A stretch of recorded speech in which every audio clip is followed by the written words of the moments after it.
여러분께 알려드리겠습니다. 우리 이제 다 같이 자리에서 일어나셔서 고린도후서 7장 5절부터 12절까지의 하나님의 말씀을 우리 한 절씩 교독하시고 12절 말씀을 합독하도록 하겠습니다. 고린도후서 7장 5절부터 12절까지의 말씀입니다. 우리가 마게도냐에 이르렀을 때에도 우리 육체가 편하지 못하였고 사방으로 환난을 당하여 밖으로는 다툼이요 안으로는 두려움이었노라.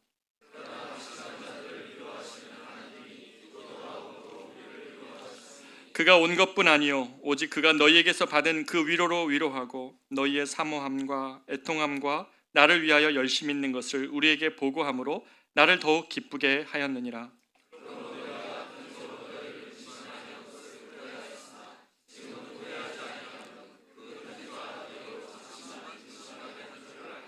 내가 지금 기뻐함은 너희로 근심하게 한 까닭이 아니요 도리어 너희가 근심함으로 회개함에 이른 까닭이라. 너희가 하나님의 뜻대로 근심하게 된 것은 우리에게서 아무 해도 받지 않게 하려 함이라.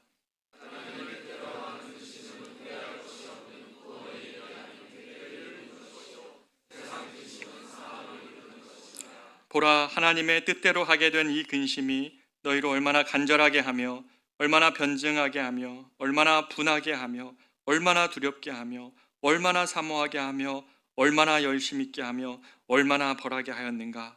너희가 그 일에 대하여 일체 너희 자신의 깨끗함을 나타내었느니라. 그런즉 내가 너희에게 쓴 것은 그 불의를 행하는 자를 위한 것도 아니요 그 불의를 당한 자를 위한 것도 아니요 오직 우리를 위한 너희의 간절함이 하나님 앞에서 너희에게 나타내게 하려 함이로라. 아멘. 자리에 앉겠습니다. 저는 오늘 고린도후서 7장의 말씀을 가지고 복음 중심의 삶 6번째 두 종류의 근심이라는 제목을 가지고 여러분과 말씀을 나누려고 합니다. 여러분, 이 세상에는 두 종류의 물이 있을 것입니다. 하나는 사람의 생명을 살리는 생수가 있죠. 광야에서나 목마른 자들에게 그 물 한 모금이 그들의 몸을 살려내는 그런 생수와 같은 물이 있습니다. 또 반대로 그러나 조난당한 자에게 바닷물이 아무리 많다 한들 그 물은 마시면 마실수록 갈증하게 하는, 오히려 갈증을 유발하며 생명을 앗아갈 수 있는 죽음의 물일 수도 있을 것입니다. 오늘 성경은 세상에서 근심도 두 종류의 근심이 있다고 말합니다. 하나는 살리는 근심이고 하나는 죽이는 근심입니다. 하나는 하나님의 뜻대로 하는 근심이고 또 하나는 세상 근심이라고 말씀하고 있습니다. 10절 말씀을 한번 보겠습니다.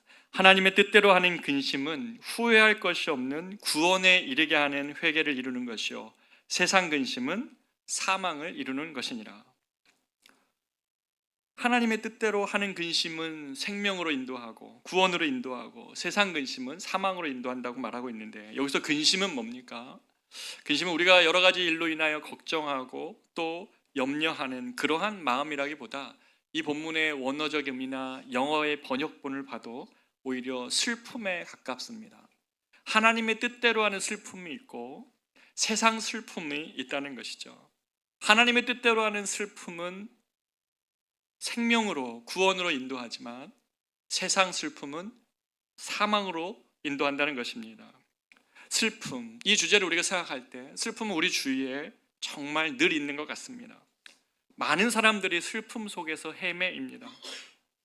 그런데 이 슬픔이야말로 하나님이 사람을 지으시면서 원래 의도했던 것은 아닙니다. 하나님은 삼위일체로 계시면서 삼위 하나님 가운데 누렸던 기쁨과 만족함과 충만함과 모든 좋은 것들을 우리에게 주시기 위하여 우리를 창조하셨습니다. 따라서 우리가 하나님은 충만하고 또 기쁘게 되기를 원합니다. 근데 가짜 기쁨 말고 진짜 우리 속에서 나오는 그런 기쁨으로 우리를 인도해 주시기를 원합니다. 주님은 우리에게 양으로 생명을 얻게 하고 더 풍성히 얻게 하게 하시기를 원하신다고 말씀하시면서 단지 구원을 받은 것에 그치는 것이 아니라 구원이 만들어내는 감격과 은혜, 생명을 얻었는데 더 깊은 생명을 얻는 것처럼 그렇게 살아가는 그 삶이 무엇인지를 우리에게 주시기 위하여 우리를 구원하셨다고 말씀하고 계십니다. 그런데 여러분 어떻습니까? 세상에서 여러분의 삶은 어떻습니까? 세상에서 우리의 삶은 그 기쁨과 그 충만함을 너무나 많이 잃어버리고 삽니다. 왜 그렇습니까? 죄 때문에 그렇죠. 슬픔이 어떤 일로 인해 상처를 받거나 또는 어떤 큰 손실을 겪을 때 느끼는 감정이라면 죄가 바로 이 세상의 상처를 만들어내고 또 이 세상의 상실을 만들어내기 때문에 우리는 너무나 많은 순간 이 죄 가운데 있는 세상 속에서의 상실과 상처로 인해서 우리는 슬픔을 느끼고 살아갑니다.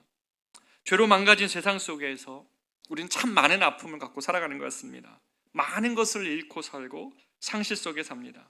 그래서 오늘날 너무 많은 사람들이 정신적인 아픔과 우울을 경험하는 것은 어찌 보면 밤이 깊어지듯 죄가 깊어지는 세상 속에서 경험하게 되는 어찌 보면 그런 질병은 아닌가 생각하게 됩니다. 반면 그런데 오늘 본문은 바울이 이 세상 슬픔이 아닌 생명으로 인도하는 경건한 슬픔에 대하여 말하고 있습니다. 이 슬픔은 영어로 sorrow일 텐데 이 sorrow라는 단어가 성경에 계속 많이 등장하지만 죄로 인하여 망가지고 곤란으로 인하여 아프고 세상의 여러 가지 문제로 상실로 인하여 아픈 슬픔의 이야기들이 성경에 많이 있지만 유일하게 딱 한 번 긍정적인 의미로 쓰인 슬픔이 한 번 나오는데 그게 바로 오늘 고린도후서 7장의 말씀입니다. 경건한 슬픔이 있다는 겁니다. 이 경건한 슬픔은 바울의 말의 표현대로라면 구원에 이르는 회개로 이끄는 슬픔이라고 말씀하십니다. 여러분, 그렇다면 바울이 말하는 경건한 슬픔의 의미가 뭡니까? 이것을 이해하기 위해 오늘 본문의 배경을 조금 이해해 볼 필요가 있습니다. 오늘 본문의 이 고린도후서 7장의 내용은 배경이 되는 고린도 교회에 관한 이야기입니다.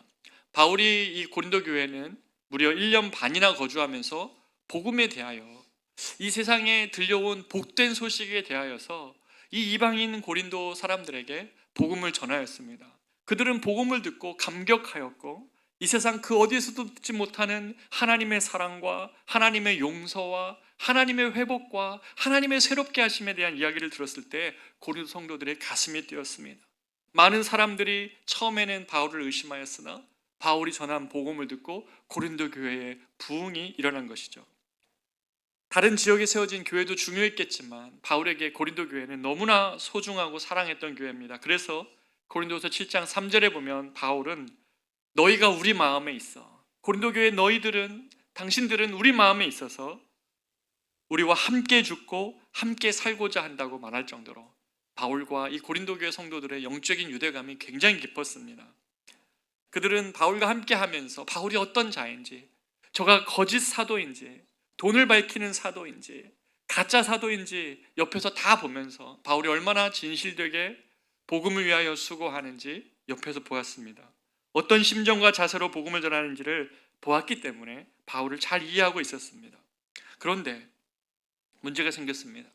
바울이 고린도 교회를 떠나서 그 마게도냐 지역에 다시 복음을 전하는 자로 살아가고 있는 얼마 되지 않은 시간 속에 이 거짓 교사들이 고린도 교회에 들어오게 된 것입니다. 이 거짓 교사들은 고린도 지역에 들어가서 유사 복음을 전했습니다. 유사 복음은 복음입니까? 아닙니까? 아니죠. 가짜 복음이라는 겁니다. 비슷하지만 아니라는 것입니다.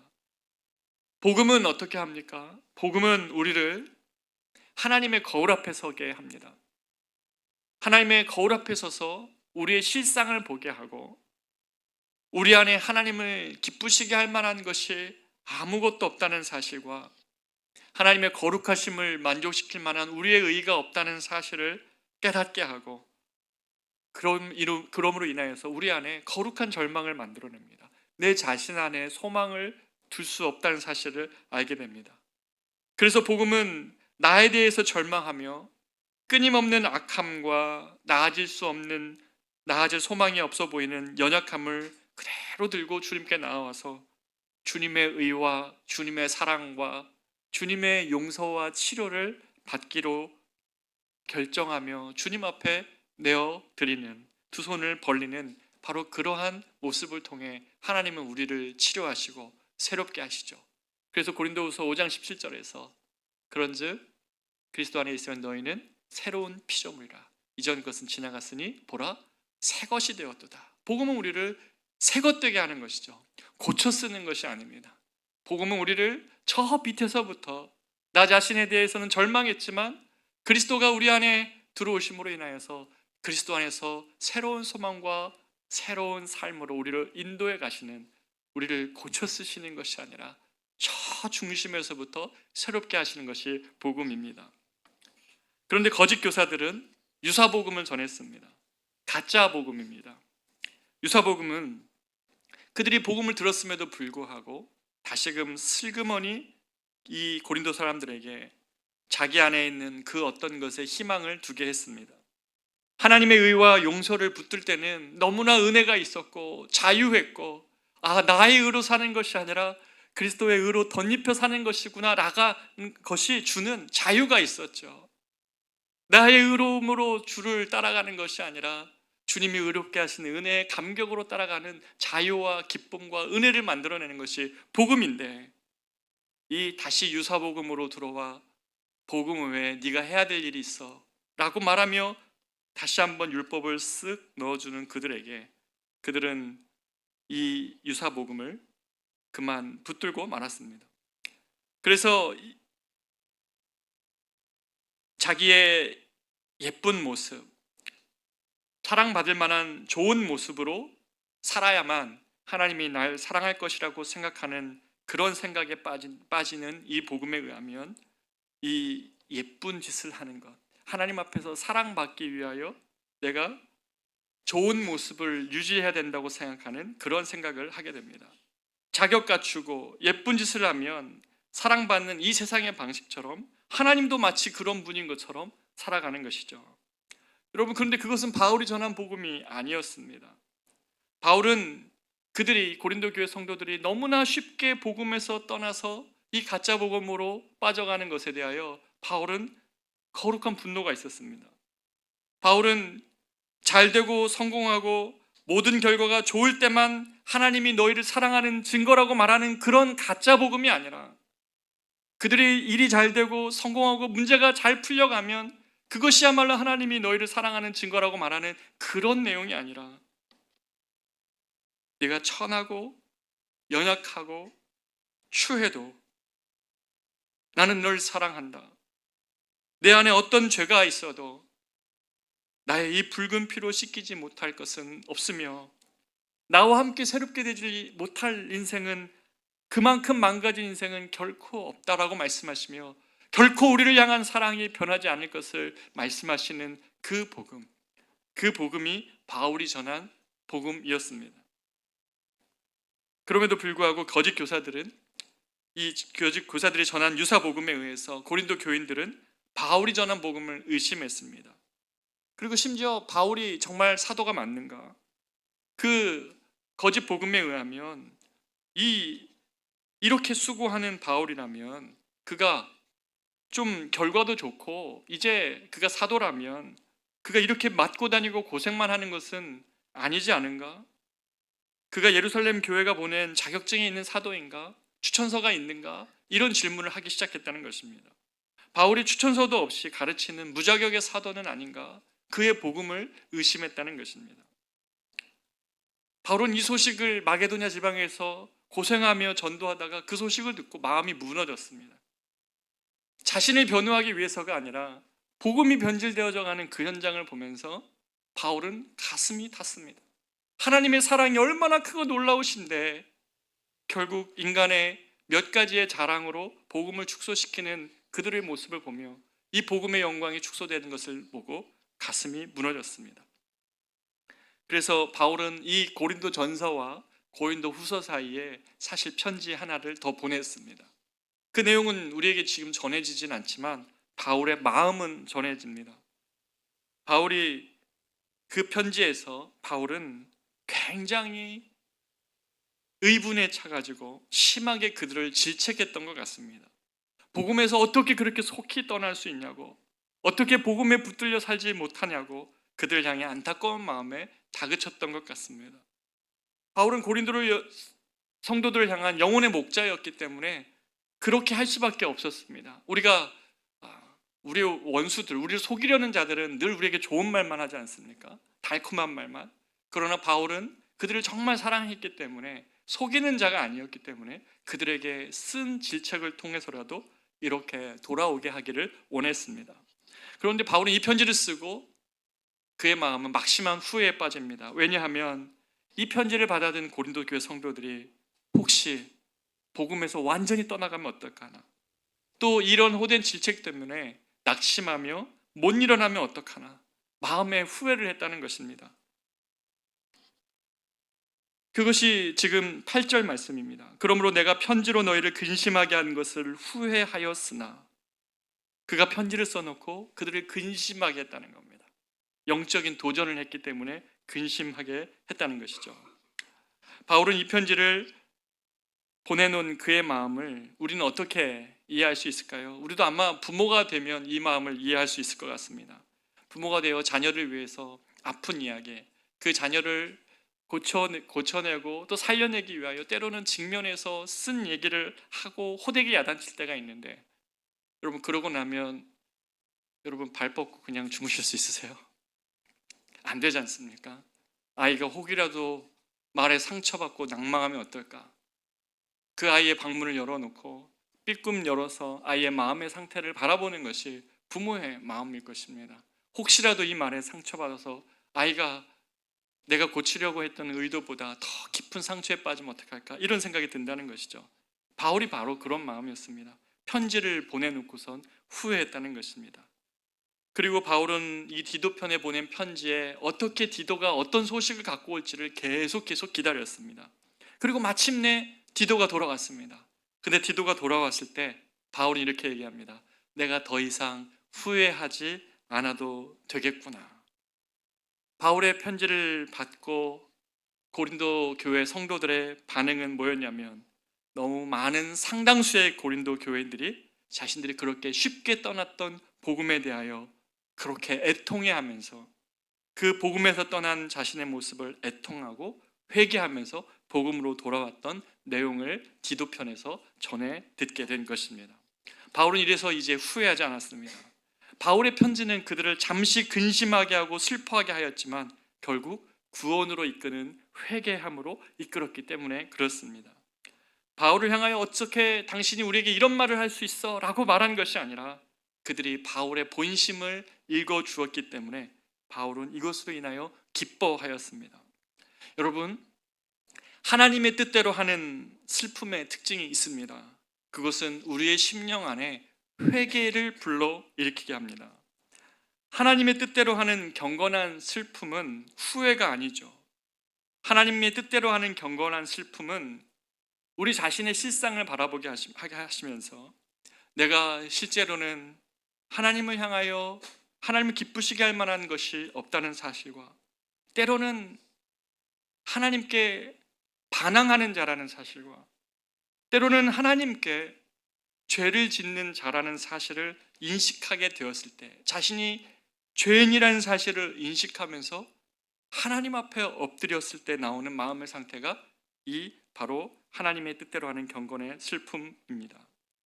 우리는 너무나 많은 순간에 유혹에 빠지거나 또는 자기 확신에 빠져가지고 옳다고 여기며 행동하지만, 우리의 너무 많은 순간은 사실 하나님의 뜻과 반대되는 삶을 살고 우리 곁에 계신 하나님을 외면하고 살아가는, 하나님이 나와 함께 하신다는 것을 내가 믿으면서도 하나님을 외면하고 살아가는 죄인이라는 사실을 각성할 때 우리가 얼마나 하나님을 외면하고 살아가는지 깨닫게 됩니다.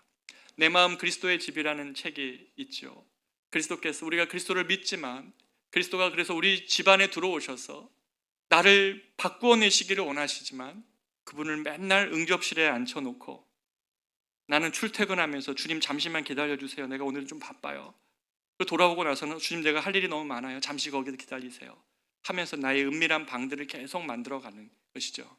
그 내 마음 그리스도의 집을 보면서 저는 저 자신을 정말 많이 봤습니다.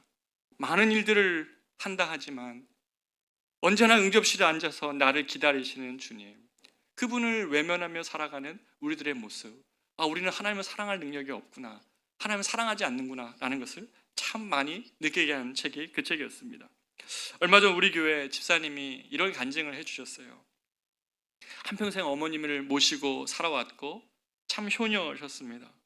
그리고 마지막까지 투병하시는 시어머님을 옆에서 지키신 며느리셨는데, 하루는 어머니가 정말 복음을 믿고 예수를 믿고 천국에 가시기를 원하셨는데 암투병하시는 어머님이 병원에 다녀오시면서 문득 이런 말씀을 하시더랍니다. 내가 죄인이야. 내가 죄인인 이유는 내가 평생을 내 마음대로 살았어.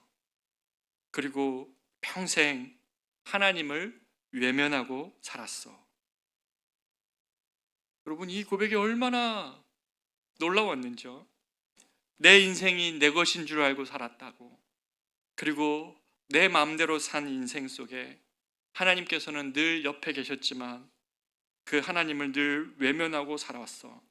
이것이 내가 하나님 앞에 죄인이라는 이유야 라고 말씀하시는 어머니의 이 깨달음, 바로 이 깨달음에 이르셨을 때 어머니가 드디어 복음을 들을 영혼의 상태에 이르셨고, 그리고 장례 예배 때에 하나님께서 어머님을 천국으로 인도하셨다는 그 확신 속에 어머니를 소망 가운데 장례 예배를 할 수 있었던 그 이야기를 나누어 주셨습니다.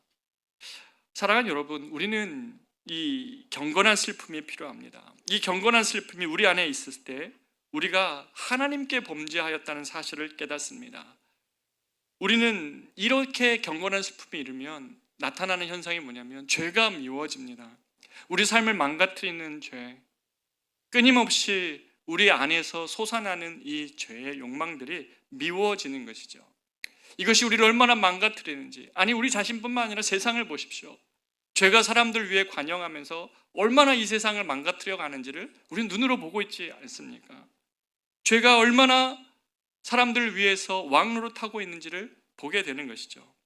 내가 옳다고 생각하며 살아온 인생이 사실은 소극적으로는 하나님을 외면한 것이고 적극적으로는 하나님께 반항하며 살아온 나의 삶이었다는 사실을 깨닫는 각성이 우리에게 찾아올 때 우리는 경건한 슬픔이 생겨나죠.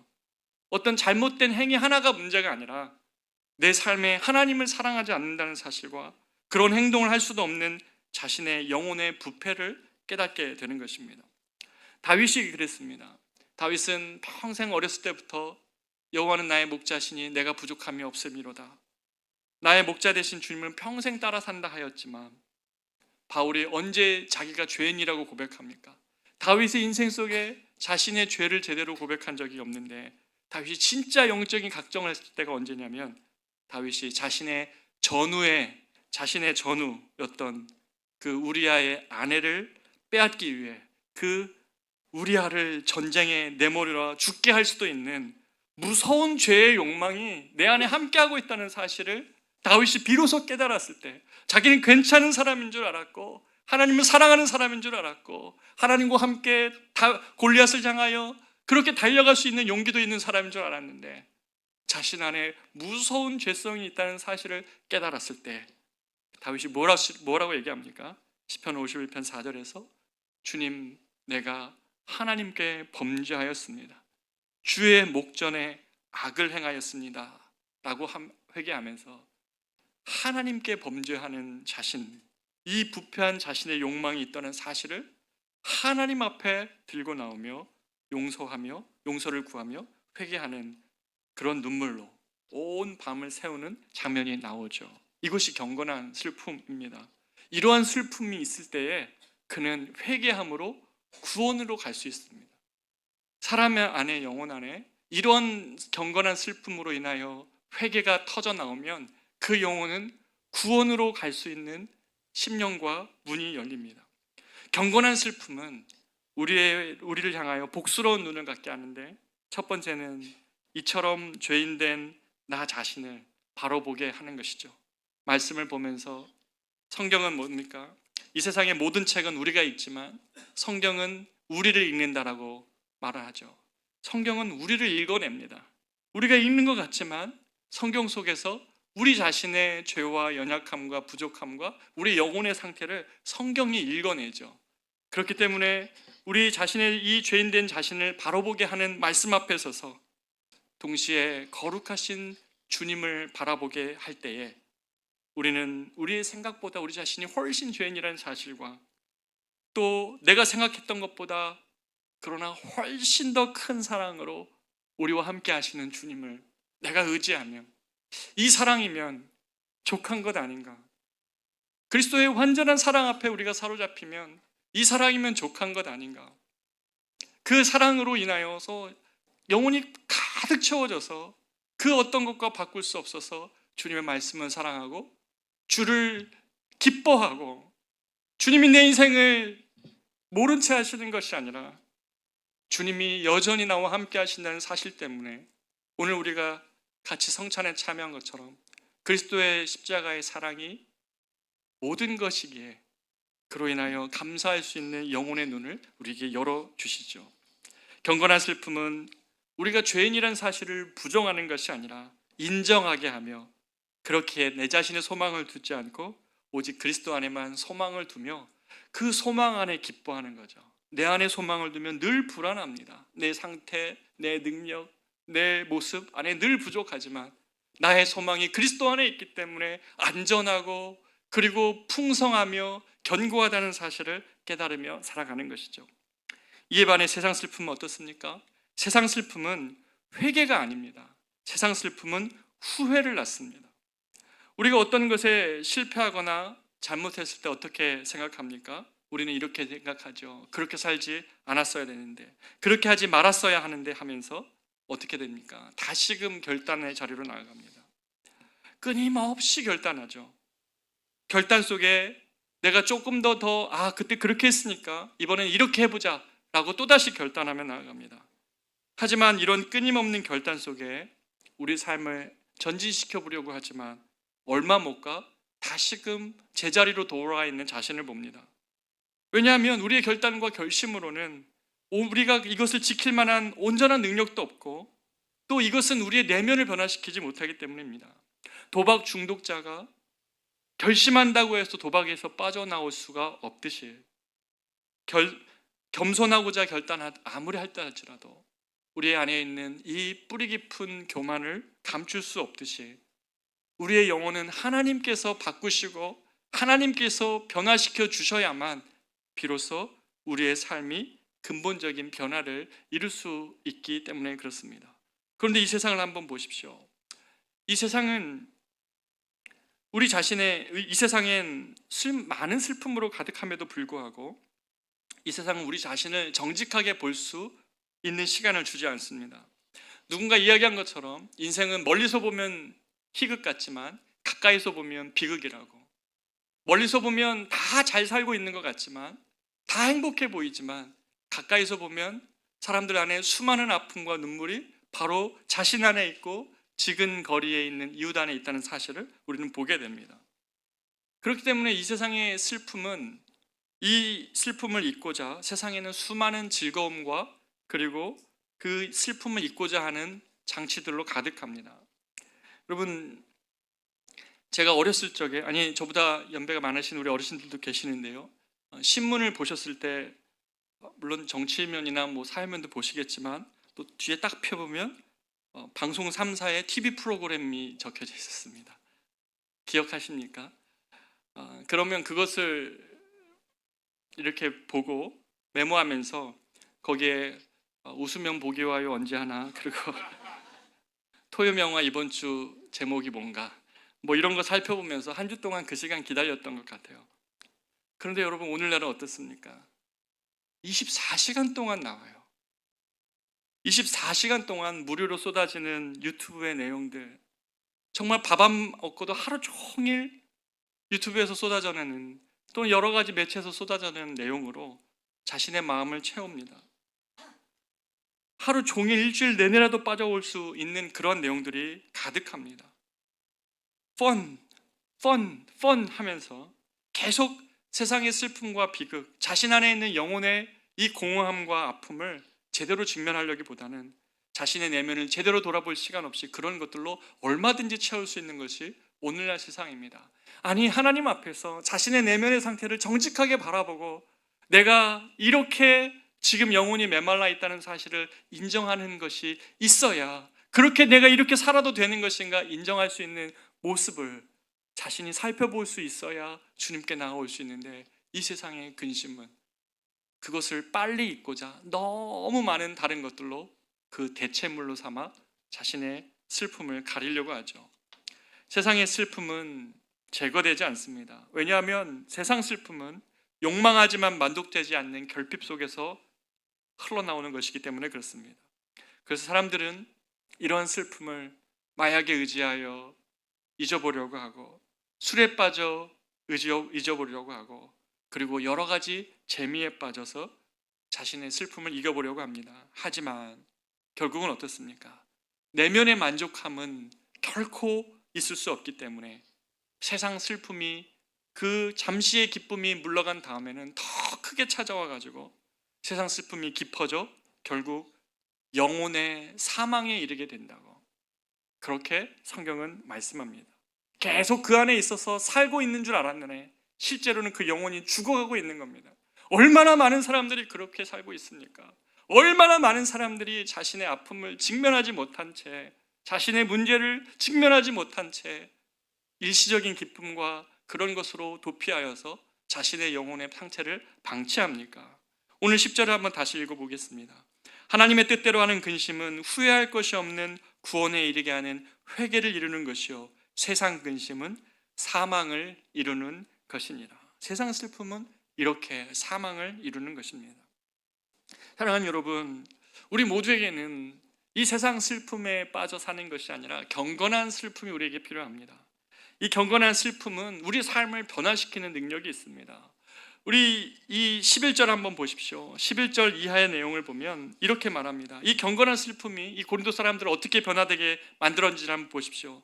이 경건한 슬픔은 11절에 하나님의 뜻대로 하게 된 이 근심, 이 슬픔이 너희로 얼마나 간절하게 하며 라고 얘기합니다. 이 하나님의 주시는 이 마음이 이들을 간절하게 했다는 겁니다. 내가 이대로 살아서는 안 된다는 사실을 깨닫게 하면서 진리 앞으로 나아가게 한다는 것입니다. 이대로 그냥 예수 믿고도 아무런 내 마음의 변화가 없는 그런 삶이 아니라 그리스도께로 나와 내 삶을 이대로 살아가도 되는 것인지에 대하여 진지한 고민을 가지고 진리를 향한 목마름으로 살게 합니다. 또 변증하게 했습니다. 바울이 비난받을 때, 거짓 선지자들에 의해서 비난받을 때 방관했던 자기 자신들이 이제는 바울이 전한 복음을 변증하는 자로 살게 했고, 또 분하게 했습니다. 회개한 그들은 거짓 복음을 전하는 거짓 교사들을 향한 의분을 갖게 되었고, 또 두렵게 되었습니다. 그들이 얼마나 쉽게 죄에 빠질 수 있는 자신의 영혼인지에 대하여 그들은 두렵게 되었습니다. 또 사모하게 했습니다. 자기들이 바울과의 관계가 끊어질 뻔한 것들이 있다는 사실을 깨달으며 하나님께 회개하고 바울의 사도에 대한 애틋한 마음을 회복했습니다. 그리고 마지막, 진리에 대한 얼마나 그들이 진리를 사모하게 하며 얼마나 그들이 벌하는 일, 다시 한번 말하면 불의에 대하여 벌하는 일, 즉 그들 안에 있는 거짓 교사들을 그들 가운데 쫓아내는 일을 했던 것입니다. 불의, 용기 낼 수 있었던 것이죠. 사랑하는 여러분, 경건한 슬픔은 우리로 하여금 회개를 이끌어 우리의 겉사람이 아닌 우리의 속사람을 바꿉니다. 그 특징은 죄를 미워할 용기를 주는 겁니다. 죄가 이제 객관적으로 보이는 거예요. 아, 이 녀석이 나를 얼마만큼 괴롭히고 나에게 마치 살처럼 붙어 있고 얼마나 내가 이것에 취약한지를 알게 하고 이것이 나를 얼마나 망가뜨리는 것인지 알게 하며 내 안에 처음 갖는 욕망, 주여 나를 거룩하게 하여 주십시오. 죄와 싸워 이길 수 있게 하시고 주님의 거룩을 닮을 용기를 주십시오. 이렇게 기도하게 되는 것입니다. 그러나 가톨릭 교회가 어떻습니까? 역사 속에서 가톨릭 교회가 정말 잘못한 일들 중에 저는 면죄부를 판 것이 정말 잘못한 일이라고 생각합니다. 왜냐하면 이런 방식의 회개, 이런 방식의 복음, 아니 돈을 통해 죄를 회개할 수 있다고 말하는 이런 방식의 어리석은 일은 교회가 절대로 범해서는 안 되는 일이었습니다. 왜냐하면 자기 죄에 대한 비통함과 하나님을 슬프게 한 것에 대한 회개가 없는 그런 회개를 만들어낸 것이 이 면죄부를 팔면서 죄를 용서했던 것이었습니다. 너무나 잘못되었던 것이죠. 우리 하나님을 향한 우리의 거룩히 하나님이 주시는 거룩한 슬픔이 있을 때 우리는 죄에 대한 비통함과 하나님을 슬프게 하는 것에 대한 내 자신의 영혼 안에 그런 것이 있다는 사실을 알고 주님께 회개하는 자리로 나아갑니다. 그리고 그런 회개가 우리를 구원의 자리로 가게 하고 이제는 나의 소망을 두는 것이 아니라 하나님이 주시는 그 의와 하나님의 용서와 하나님의 사랑과 하나님의 부요하심으로 다시 우리를 들어가게 하는 것입니다. 그렇기 때문에 우리가 매일매일 우리 자신에게 복음을 선포해야 될 이유가 있습니다. 그것은 칼빈이 말한 것처럼 우리의 마음은 우상 공장이에요. 사도 칼빈은 그랬습니다. 매일매일 우리는 우상을 만든다. 복음을 들었으나 또 밖에 나아가면 내가 의지하고 있는 것이 또 많이 있습니다. 결국 이 세상의 우상인 돈과 명예와 권력 또는 쾌락 같은 것에 우리가 의지하여 살지만 이 시대의 이런 우상들은 결국 우리를 배신하죠. 돈을 번 줄 알았으나 돈이 인생의 말미에 배신하고 명예를 얻은 줄 알았으나 그 명예가 우리를 배신하고 권력을 얻은 줄 알았으나 권력이 배신하고 쾌락을 얻은 줄 알았으나 쾌락이 배신하는 이 세상의 우상은 결코 우리를 만족하게 할 수 없습니다. 오직 그리스도 한 분만이 우리의 영혼 안에 참된 만족과 참된 확신과 우리의 인생을 견고한 반석 위에 세우는 것이기 때문에 사랑하는 저와 여러분이 오늘도 우리가 하나님께서 보여주시는 깨닫게 하시는 경건한 슬픔이 있을 때에 우리가 다시금 그리스도께로 가는 것입니다. 복음은 우리를 살리는 회개로 우리를 이끕니다. 사랑하는 여러분, 말씀을 맺겠습니다. 하나님이 기뻐하시는 제사는 상한 심령의 제사입니다. 이것이 마음에 불편함이 있다는 그런 의미가 아니죠. 하나님이 기뻐하시는 눈으로 보니까, 하나님이 눈으로 보니까 자신 안의 영혼의 상태가 자신 안에 소망을 둘 수 없는 주님을 의지해야 되는 상태라는 사실을 깨닫는 것입니다. 복음은 거룩한 상한 심령을 만들어 우리가 하나님께 내가 할 수 없음을 인정하며 두 손을 내밀어 주의 도우심을 구하게 합니다. 사랑하는 여러분, 그렇기에 오늘도 내가 할 수 있는 결단, 할 수 있다는 결단보다 내가 할 수 없음을 고백하며 우리의 영혼의 부패와 죄성을 고백하며 회개함으로 돌이켜 언제나 구원의 은혜와 풍성함으로 인도하시는 주님만을 의지하며 살아가는 저와 여러분 되시기를 진심으로 축복합니다.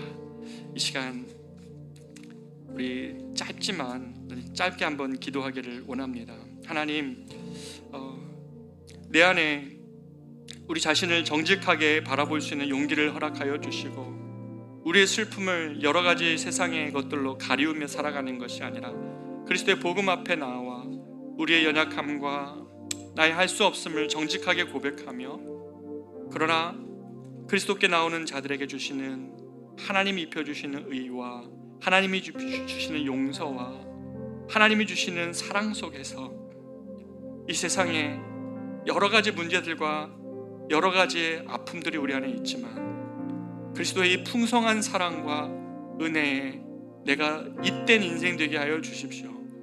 혼자 지키려면, 혼자 감당하려면, 혼자 이겨내려면 도저히 할 수 없는 우리들이지만 내가 결심하고 또 결심해서가 아니라 한번 그냥 주님께 한번 맡겨보십시오. 이 복음이 그런 것이라면 하나님, 내가 나의 두 손을 들고 주님 앞에 나아옵니다. 나를 향하신 당신의 크신 사랑을 내가 더 알게 하여 주십시오. 그래서 내 죄를 미워할 수 있는 용기를 주시고 거룩을 사모할 수 있는 마음을 우리 마음 가운데 허락하여 주십시오. 우리 같이 한번 그렇게 잠시 기도하겠습니다. 존귀하신 하나님 아버지, 사랑하는 우리 성도들과 이 아침 하나님, 이 복음의 말씀을 나눕니다.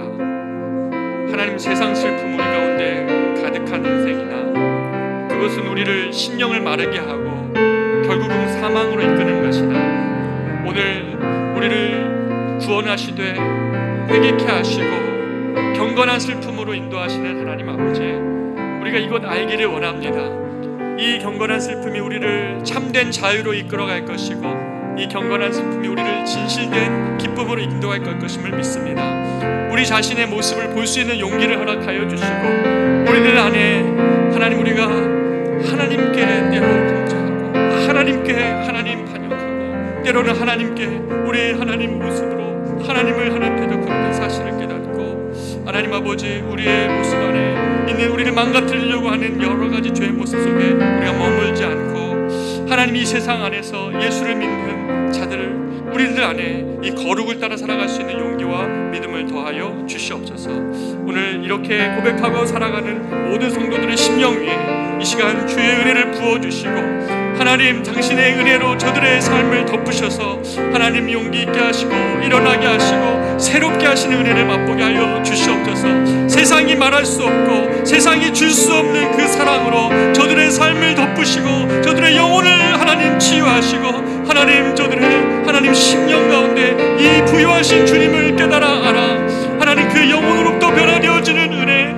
영혼으로부터 나오는 그 충만함 우리의 영혼에 부어주시기를 원하시는 하나님의 그 은혜를 힘입어 하나님이 거친 세상, 이 슬픈 세상, 때로는 하나님 우리에게 버거운 이 세상을 아버지를 의지하며 살아갈 수 있는 용기와 믿음을 우리 모두에게 허락하여 주시옵소서. 이 시간 주님을 의지하는 모든 심령 위에 이런 은혜를 베푸실 것을 믿고 맡겨드립니다. 우리 이 시간 찬송가 436장 다 같이 일어나셔서 이 찬양 부르시고 그리고 축도함으로 예배를 마치도록 하겠습니다.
이제는 우리 구주 예수 그리스도의 은혜와 하나님의 크고 놀라우신 사랑하심과 성령님의 인도, 보호, 교통 충만케 하시는 은혜가 이제 우리 삶을 주님 앞에 의탁하며 하나님 세상이 주는 슬픔 속에 매몰되는 인생이 아니라 주님이 주시는 우리를 살리는 그 경건한 슬픔, 나 자신의 소망이 없음을 깨달으며 하나님의 은혜에 감격함에 안에 눈물 흘리는 그 은혜로 나아가기를 원하는 사랑하는 우리 사랑하는 성도들과 저들의 가정과 일터와 자녀들과 우리 교회와 이 한국교회의 앞길 위에 이제로부터 영원토록 함께 있을지어다.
영원해.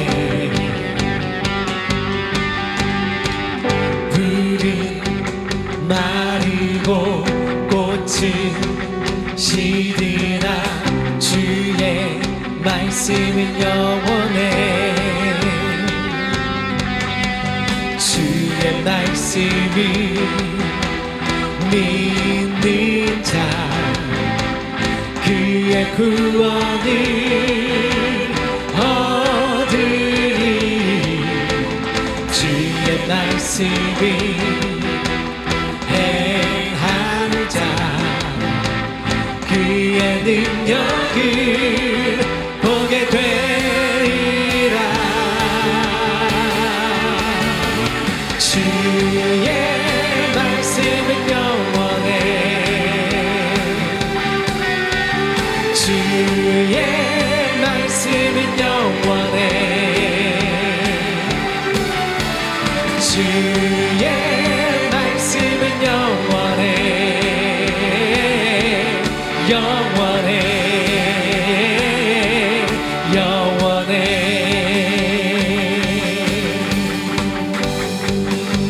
푸른 마르고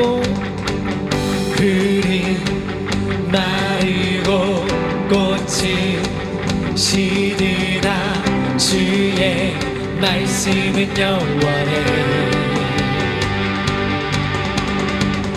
푸른 마르고 꽃이 시드나 주의 말씀은 영원해. 주의 말씀을 믿는 자 그의 구원을 얻으리. 주의 말씀을 행하는 자 그의 능력을 보게 되리라. 주의 말씀은 영원해. 주의 말씀은 영원해. 주의 말씀은 영원해. 영원해. 영원. 주의 말씀은 영원해. 주의